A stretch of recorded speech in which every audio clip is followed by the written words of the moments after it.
You were part of the Understanding Hinduphobia conference that took place very recently regarding Mhm. the cases of growing Hinduphobia in the US, especially that led to the recognition of Hinduphobia institutionally by Rutgers University.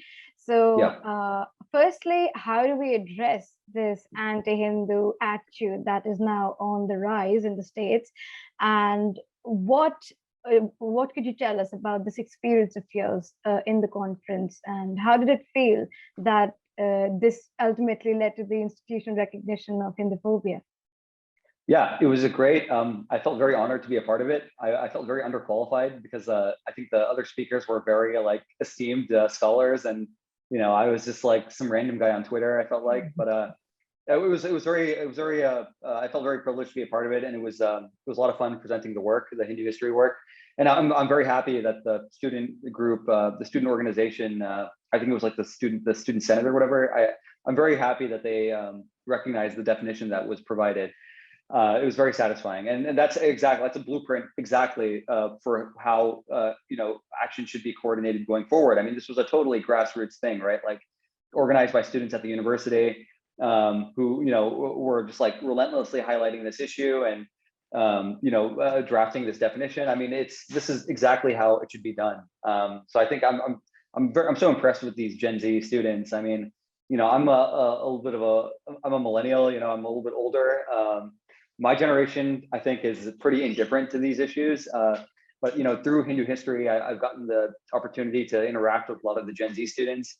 I'm very impressed with them. Like they're very kind of aware of these issues, and they're very like they're not shy, right? They're not like afraid to speak up about them, which is the most important thing. Like you can't expect people to just have sympathy for you because of your own feelings, right? Like you have to communicate what's going on. You have to communicate the problem, and they're doing that, and they're doing it in very effective and very suave ways with the social media. And so yeah, it's really was good to be a part of it. But I think to your question, like how do you fix it? I mean, this is also a very long process, right? Because you think about it, like academia. I'm a firm believer, like in I think I'm not like a hater of the ivory tower, right? Like the academic institutions, universities are very important, right? Like the process of knowledge production, of peer review, of like the high standards of scholarship, like are very important, right? And that's I think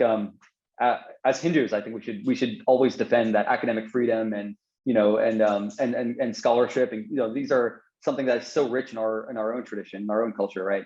But I think that that's a different issue from recognizing that the academia, especially with respect to Hinduism in India, is steeped in a lot of prejudices. I mean, this is just true, whether it's colonial era prejudices, whether it's Doctors Adluri and Joydeep Bagshi have done a great job of kind of highlighting the prejudice built into Western Indology, right? So I mean, we can defend academic freedom while also rightly pointing out that the kind of status quo in South Asian studies departments and in Indology departments is problematic. And I think the issue is in any sort of scholarship, right? Whether it's and especially with religion, right? Like you have the insider and the outsider perspective, right? Like the insiders people who are part of the religious community have a certain way of understanding their traditions, right? Like the lived experience of their traditions, and then you have the outsider perspective. And I think that if you look at the way other religious communities navigate this, right? Like all academics are incentive driven, like all other people, right? Like they're dedicating decades of their life to doing a PhD in a field that has very few job opportunities. So they're going to go where they have publishing opportunities. They're going to go to where they have speaking opportunities. They're going to go. They're going to cite and they're going to publish views or articles and books that get them a higher chance of getting that tenure track job in a Western academy. This is all incentive driven, right? It doesn't matter like if you have a bright-eyed Sanskrit student who is like, I love Hindu culture and Indian culture, that 10 years later they're going to write whatever they need to get that job, because that's what matters. It's driven by incentives.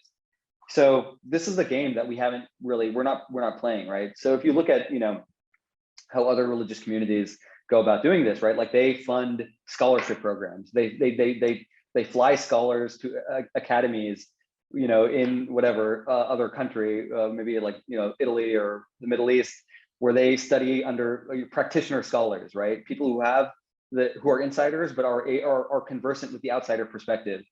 And this is a way of kind of showing them that, like, look, we support you, what you're doing. We just want to make sure that you are familiar with our kind of view, our perspective, right? And then, giving them opportunities to share their work, give them publishing opportunities, like even publish books, you can have a publishing house that publishes scholarly works.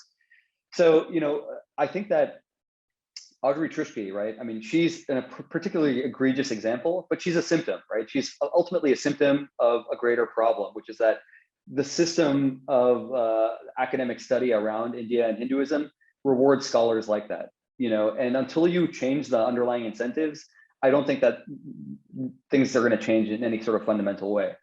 So, I think it's incumbent on the global Hindu community. We have to invest in knowledge production.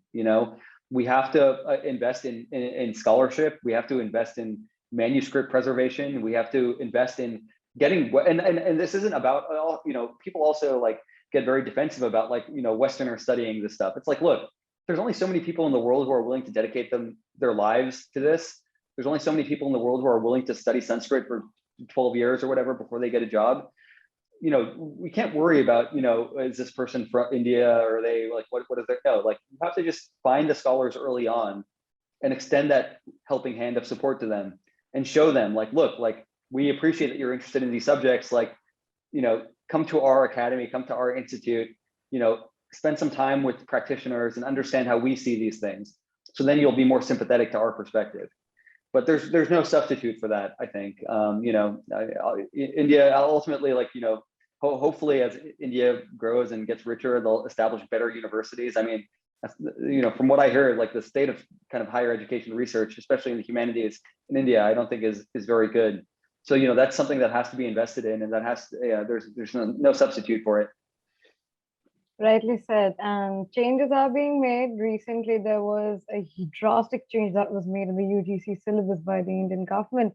So we're hoping that more such reforms are on the way, they're underway. And we're just waiting for them to be planned and executed by the government. So fingers crossed. And so, yes, it was lovely speaking to you, Mr. Ganesan. Thank you so much for joining us on our show. You can call me Vishal, so you don't make me feel too old.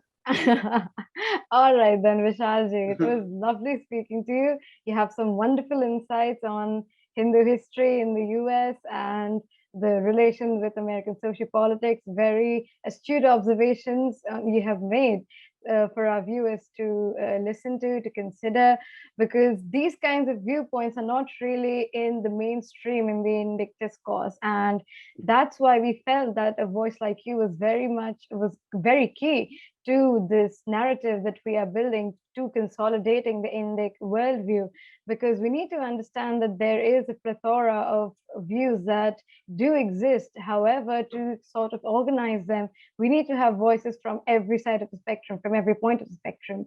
And you have provided some wonderful insights on the same. So thank you so much for joining us. Namaste and dhanyawad. Thank you. Thank you for having me. I really enjoyed this conversation. Likewise. Namaste. We hope you enjoyed this Citti Media content. Please remember to subscribe to us and switch on the notifications for this channel. For our other social media links, more content, and to support our work, please visit citti.net. Dhanyavad. Namaskar.